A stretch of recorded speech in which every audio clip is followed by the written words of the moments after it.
So one is just like kind of attribute lookup, which we talked about this before. We'll go through it again. And then the other thing, we want to go, I want to review properties. And maybe like the new thing to just emphasize is like designing an interface. Or like interface, another way to put this is like interface versus implementation, right? Because I think this is what properties gets to. So, all right, let's start here though, the attribute lookup, and then we can get over there. So with this, we do this test close washer method. Just make sure. Oh, shoot. Okay, so now I'm important name close washer from the close washer module. That makes sense. So it's breaking here. So we'll just define this to begin with. So do class close washer pass. And then you can see what this takes, right? It takes Susan, and then it sets the name. So it takes a name, init, self, name. Let's try to do this. And then sets self dot underscore name equal to name. Okay? And then let's just run the test. I think we'll be good. Let's see. So we have one passing. All right, so now something a little bit more interesting, which is this person type thing. Okay? So here, what you can kind of see, I think what I was trying to get at here, let's just is that we don't actually want this person type attribute, right, set on an instance, but rather have it available on all of the instances. So how do we do something like that? Well, let's just make sure we know what happens if we set like a class attribute. And this makes sense, by the way, because what we're saying is all clothes washers are going to have the same type. Like they all are going to be a kind of employee, as opposed to say like a customer or a manager or an owner or something like that, right? Like I guess a manager is an employee, but maybe not the owner. So here we're just saying, okay, maybe we treat employees differently. We have to give them healthcare or things like that. So we're saying, okay, each one of these things, just by virtue of being created, by being initialized, we're going to set as an employee. And if you look at it, we'll do Python 3-i close washer.py and create a new close washer, Sam. All right. If you look at the attributes here, right, there is no attribute of employee here. Okay. But if you kind of call person type, you'll see that it does return this value. So how does this happen? Remember, it first will look for Python, when you call something like sam dot person type, it will first look for that attribute directly on the instance, directly on Sam. Then when it doesn't find it, it will look for it on the class. So it'll look for it on the clothes washer class. And if you look at the clothes washer class, this does have person type. Okay? So that's where it finds it. When I do sam dot person type, it first looks for it directly on Sam, doesn't find it there, then goes and looks for it on clothes washer and returns it.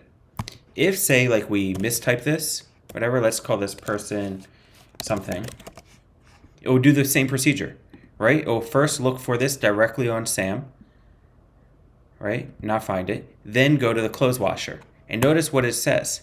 The clothes washer class, it doesn't return to me, Sam, like this instance. It says, hey, first we look for it on Sam, then we looked for it on the clothes washer class, and that thing here has no attribute of person something, right? So really the error message makes a lot of sense. It's doing this attribute lookup.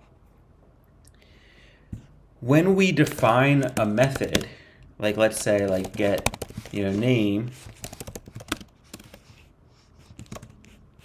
and that will return string and return self dot underscore name, this get name function is also defined, like you can kind of see it. Everything that we don't call like self on, right? This is defined on the class. This function is also defined technically on the class.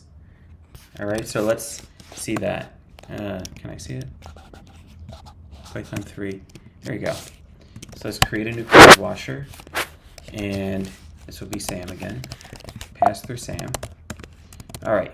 Now, if I look at sam.dunderdict, right, we don't see this get name attribute anywhere. But if we look, I think, at this,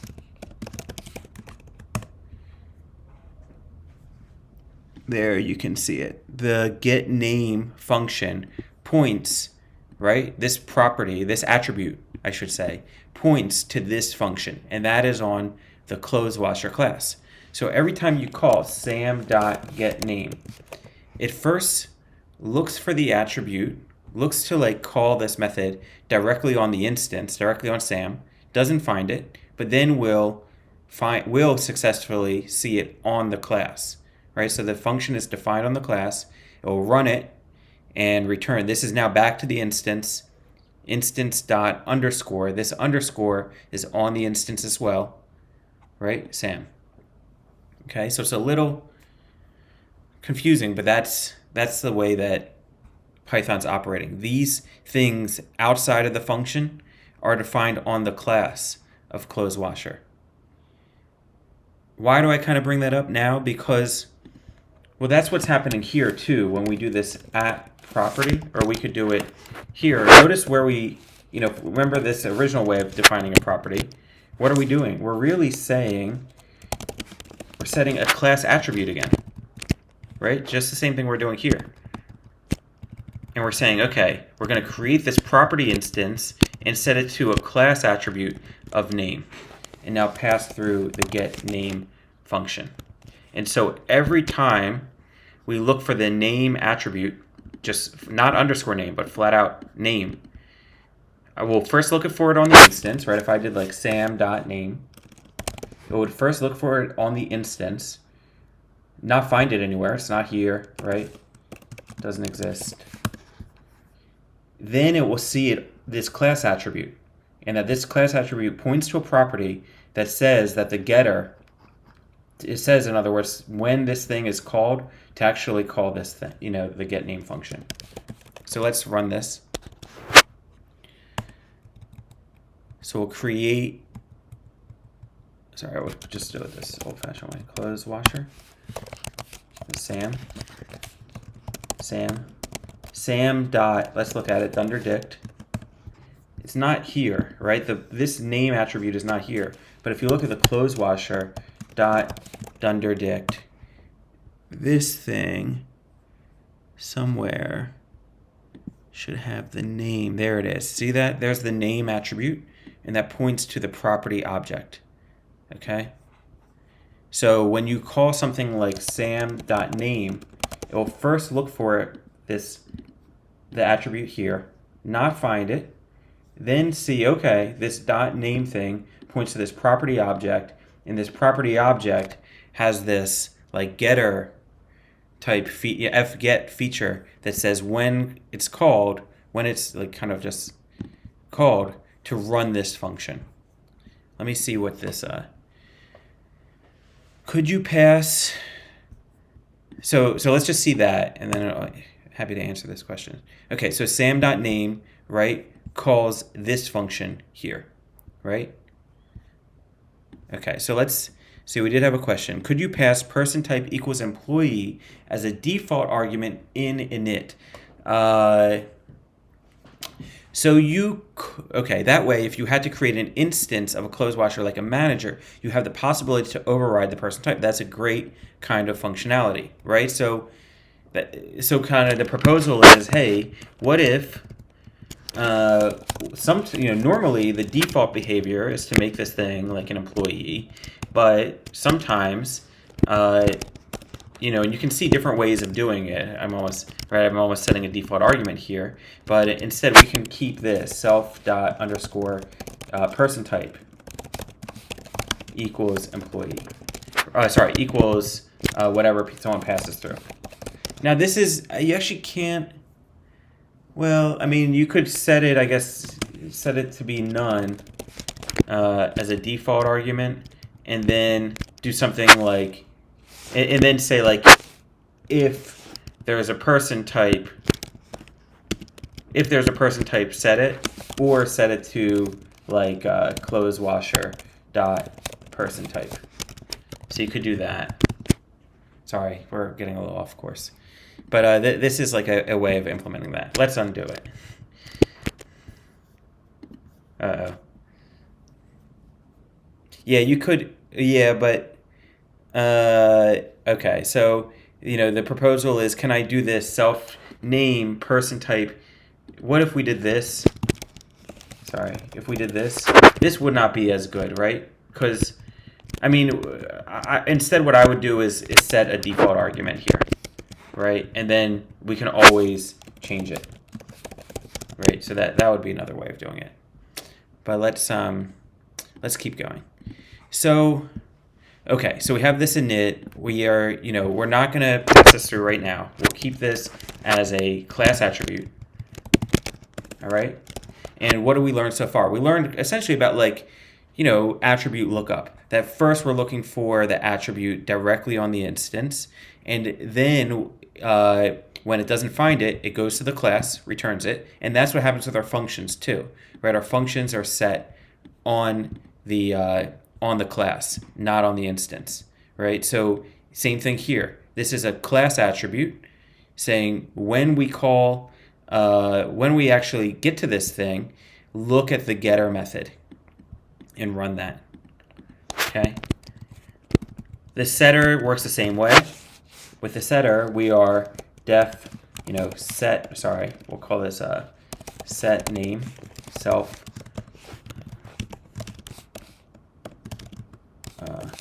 and this takes an argument, right, of the name, which should be of type string, and then return, oh no, actually we should just set it, self._name equals the name that we passed through, something like that.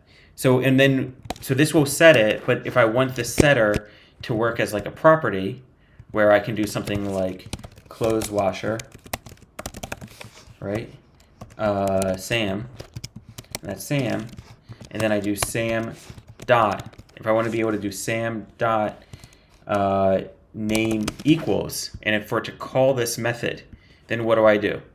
I need that, how is it going to access this name property? From the class, same thing. It's going to look for it on the instance, right, when we call this thing, not find it on the class, on this close washer class, and I want to hook up now the setter. So this setter is this guy right here. So we'll do name.setter and pass through the set name function. So so you can kind of think about, let's just see that it works, then I'll break this down a little bit more even, what's going on.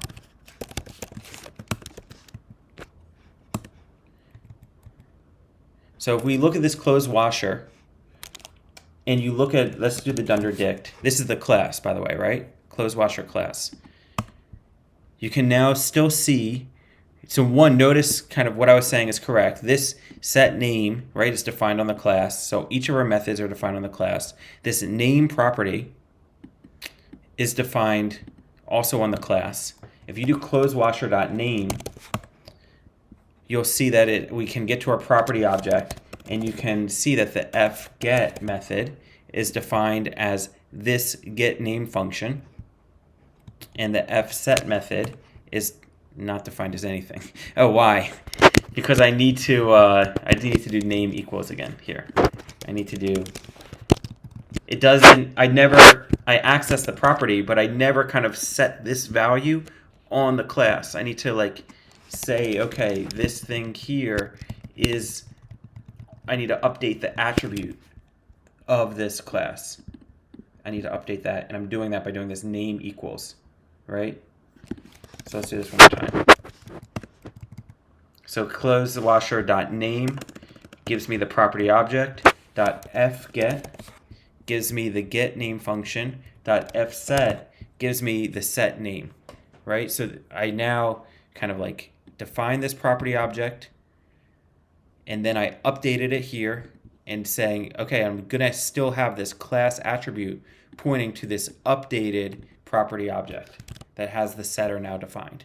Now this time, when we say initialize a clothes washer, like Sam, and do Sam dot name, it's going to, if we just do dot name, it will call this function get name, I believe, and return it. If we call Sam dot name equals, it will call the function set name, and this equals, whatever I pass through here, it's going to take through as an argument. So I'll do like capital Sam Bowie, whoever that is, and then do Sam underscore. All right. So this updated the name right here. Now, okay, and then just to complete the circle with setters and getters, right, we can turn this into a decorator where we can say at property, and that is the equivalent of this. So what does that mean? This at property thing is called a decorator, and it takes the function, right, and it says whatever is below here, I'm going to pass through this method. This method right here is this property function. So it passes through what's right below, get name, and sets the result equal to the name of the function. So that's why I'd have to, so if I just do this, it's going to set a property of get name, which is not exactly what I want. Let's just show you that. So I do this clothes washer, Sam dot, look at the, let's do clothes washer dot dunderdict. We see this get name is set as the property object. Why? Because it took this function, passed it through here, and then set the variable name as get name. We don't want that to occur, so we have to change this to be name. All right? So let's change that. Take a look at this, clothes washer.dunderdict, and now you can see name is set as the property object, and there is no, right? There is no get name defined, right? It's just name, right? Because it's taking this thing and saying, passing through property to the name into property, and then having the variable equal that same name of the function. Why is the return type set name? Oh, the return type should, no, this is an error. Thank you, William. William was asking why is the return type here set name, a type string. There is no return value, so I made a mistake here. Thank you. Okay, so that's the getter, right? Is, setting a property and then passing through the getter function, right? The next thing is the setter. So for the setter, what are we doing? Well, notice down here, what we're doing is we're saying access this property, right? We initialize this property, access it, and now have the setter value be this function. So we're doing the same thing with the decorator. We'll do at name. What is at name? At name is this guy right here, this property object. Dot setter. That's this function, right? The property object dot setter. And what do we want to pass through? Pass through this guy. Now, if you do that, if you pass through set name, what will it do? It will do name dot setter set name equals set name. Again, that's not really what we want to do, because now we're going to have to, in order to call the setter, we're going to have to do something like sam dot set name equals whatever, right? That's not really the point. We want to call sam dot name equals, you can say capital Sam. So to do that, we need to update this class attribute to be this property object with now the setter established. So we keep this as name, meaning what determines this value here is the name of the function. So you have to keep this also as name. All right. Now, if I exit this and you look at dunderdict keys, we can see it has this name attribute on the clothes washer. I can call .name, and this thing has the f setter Is it just called fset? Yeah. Which points to this function right here, this name function right here. And the getter points to a different one, fget. This is a different, I think it should be a different, did I not define it? I think it's different. Well, let's find out. Let's see if this works. So do close washer, pass through Sam. Sam dot name is Sam, beautiful. And then Sam dot name equals capital Sam. And now let's look at Sam dot dunderdict. Right, so that worked as well. Okay. So I hope maybe like the wiring of this makes a little bit more sense, right? The idea of we're kind of setting up this property attribute, and then this decorator thing follows this pattern of whatever's it's above, right? It's above this function name. So it's going to pass through this into this and do this, the resulting value, which is a property object, equals the name of the function. Same thing here. Now we take the property object, name, comes from here, and do dot setter and establish the setter as whatever's below, which in this case is actually still name, and set that, the resulting value here, which is this updated property object, equal to name.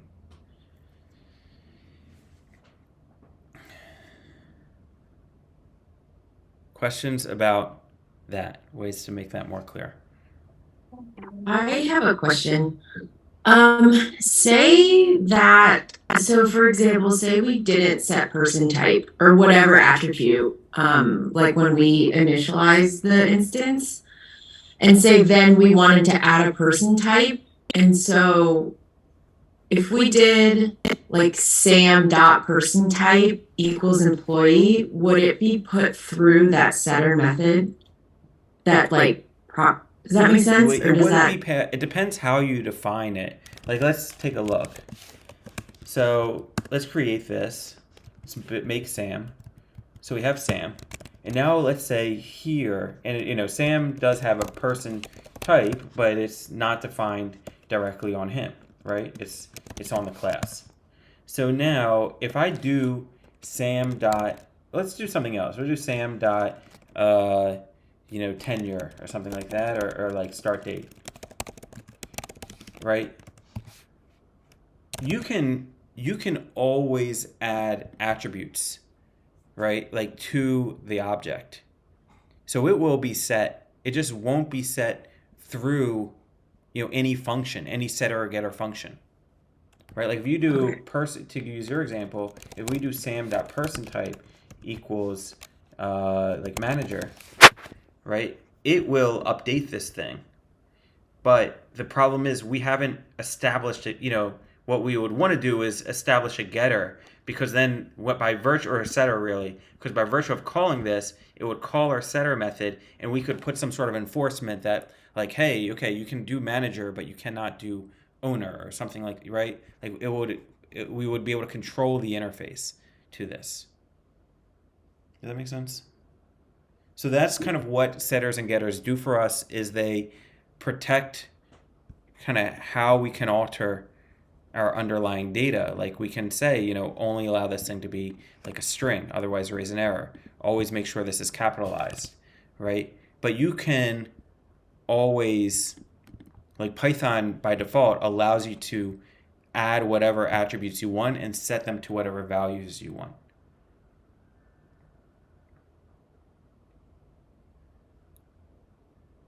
Was that your question? Is that getting to it? Yeah, I think essentially, like so essentially we should be having setters and getters for every attribute that's not initialized on the instance and like at the beginning. But even if it isn't, yeah, like really all what you're defining. So this gets to the next question, which I guess is like, okay, when do we use this? Like it seems like we should use it, but like exactly when? So yeah, what you're doing is you're like designing an interface to your object with this stuff. So kind of remember the first step. The first step is like we're no longer doing self.name equals, but self._name. Why? Because we're kind of hiding what's called like hiding our data. We're protecting it in a way. And what we're trying to say is like, hey, if you want to get to this data, you have to go through this little passageway first, right? So if you want to access it, you have to really access it using just .name, which will take you through this function. And the benefit of that is then we can do things like, make sure it's capitalized or whatever when we return it. And then same thing for setting the data. If you want to change the data, you got to go through this little passageway first. Why? Because then we can, raise an error if you try to set this in a way that we don't agree with. Okay? So you're controlling how the outside world, how when I call sam.name equals, how this underlying data gets to be messed with, right? Because now sam.name equals really calls this function, and this function gets to be in charge about what it is going to do and what it's not going to do, right? So that's the idea, is you're hiding direct access to your data and rather providing an interface for both how to get the data and how to set the data. Let's see other questions.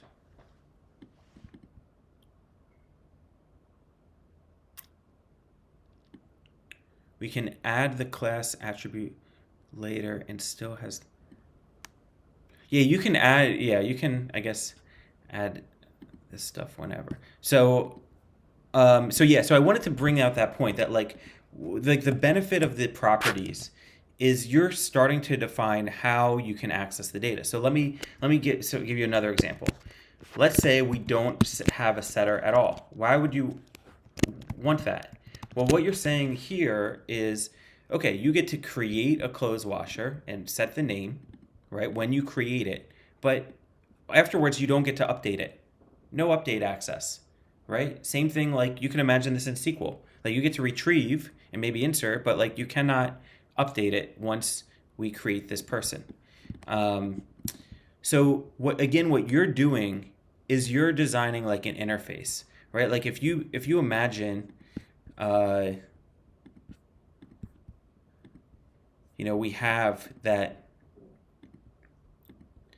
we have our clothes washer. This is Sam. And Sam has an _name method, right? This is supposed to be an attribute that points to his name, Sam.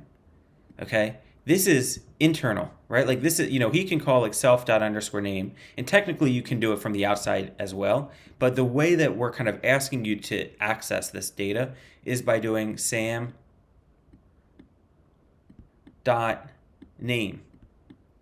right?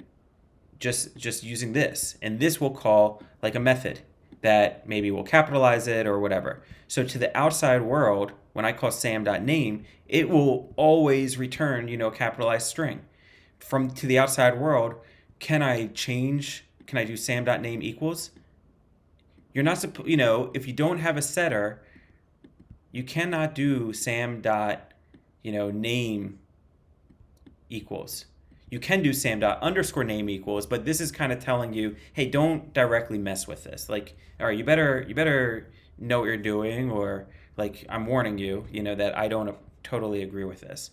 What you're saying is, okay, we're designing an interface to this instance and how we expect other people to interact with it. We expect you to be able to, initialize somebody with the name. We expect you to be able to like get back the name, but we don't expect you to be updating the name because there is no setter method, right? So you as a programmer are kind of deciding and designing how, other people are accessing the data internal to an object and updating the data internal to an object. That's the idea here. Just to like re-emphasize this. So Alan Kay, he like invented object-oriented programming, and when he or at least he's given a lot of credit for it, and when he designed it, he says, I thought of objects being like biological cells and or individual computers on a network, only able to communicate with messages. What are messages? Those are the functions. Okay, so messages came at the very beginning. It took a while to see how useful it was. Here he keeps going. I wanted to get rid of data. Okay, I realized that the whole cell metaphor could get rid of data, and instead it would just be, messages. So what is he talking about? He's talking about the idea, to go back to this, that we're not. He's talking about hiding data with the underscore. Other languages do it differently, and that instead of when I go, access data from an object, I don't do so directly. I do so through a method, right? What he calls as a message, right? You kind of like, we are exposing the data by putting a getter method there, and then allowing us to update the data with the setter method. So, that's kind of the point I wanted to get at is, I was getting a lot of these questions of, all right, like, when I initialize the data, like, if I pass through something through a init, should I also have a setter method? And it's really up to what makes sense, right? This is something you decide as the developer, right? Like, if a name should only be set on creation, on initialization, well, then maybe you should not have a setter method to go along with it. If, however, you want someone to be able to update the name at a later time, and also you want to like require or encourage a name when you create, this employee, well, then you want both, right? You could imagine like having a setter that, let's say it would be like, I don't know, like hours worked or something like that. I don't know, something. I mean, you probably wouldn't do this exactly, but this would be something that you would not have when the employee starts, right? When you put it first into the system, but you may have a setter that, I want to update this. How many hours has he worked over time?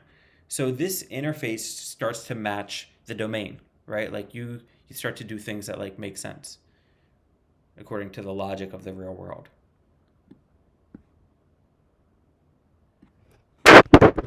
Real world war story where this went wrong. Oh yeah? So there's a scikit-learn is the sort of like fundamental machine learning library that a lot of people use, and their sort of promise to all the developers is that as long as you use things as expected, right? Like everything will be backwards compatible, right? We're not going to break anything, right? As long as you're going through sort of the documented methods. But we had a library that we were using for accelerating one of the models in scikit-learn, and it was calling illegally, like it was calling one of these underscore data points directly, and then scikit-learn released an update and said, we have no expectation that you're going to access this, and we can move it and rename it. And then our one of our trading models broke because they were this library that we were using was directly accessing data that was supposed to be private. Exactly. So that's like a really good example of why you use the documented interface. Right, like this is the interface. You're not supposed to call directly this. Like we could even change this to be like, first name or whatever we want. And as long as everywhere in our code base, all we're doing is sam.name, this internal interface doesn't really matter, Another example I like to give is like, you imagine an early, I used to be able to do early iPod, right? Like it has all the wirings, underneath, but you're not supposed to, mess with the underneath wirings. Like you're just supposed to be clicking like this button, and if you start like, opening up this thing and messing with the wirings underneath, well, like, or trying to press the button through some other means, like that's not, it's designed an interface for you, that this is how we expect you to press this button. And that's the same idea here with the properties. Like we expect you not to call sam._name, but rather sam.name. And the reason why is because, all right, when you do the setter, it's going to run through like the proper procedure, right? And do that. And you don't have to, and when you call the getter, same thing, all right? But again, it's you as the developer are the one who's like designing that interface, right? So you're designing it at this point in time, and then when you use it at a later point of time, you're just kind of using what was designed, right? Because trust me, like when you design it, you're setting up these kind of expectations, but then you could be like, well, won't I just know, but you'll forget. So you want to use the predefined interface that you yourself set maybe a year earlier or 2 years earlier. All right. So I wanted to talk about why what it felt like a lot of you were getting at with properties, which is designing an interface, right? So that's why I say interface versus implementation. The interface is to do sam.name. Sam.name equals Sam, right? And I just know, this is the way I update it. The implementation is what happens underneath the hood. Say, oh, this actually calls sam._name, right? This is what's inside the iPod, right? This is the button on the outside. Okay. Cool. Questions about this, right? So we talked about attribute lookup, right? We talked about properties and reviewing that. And then we talked about, interface versus implementation. Yeah. So these are things for you to, implement in your, in your tic-tac-toe lab, I would say, like go through that. After dinner, we will go through like Git and GitHub. Classic and class methods. We will learn about like class methods, Kumar. Kumar is asking if we'll get methods into class methods. Get into class methods. We will. But yeah, so after class, we'll get into like Git and GitHub, I believe. And the other thing I'll ask about is the hours available for the externship. So I'll set that out. Like I said, you can update this, but this will give me a good idea. And like in a couple weeks, we'll need like a more official number so that we can do matching for you all. Okay? Cool. All right.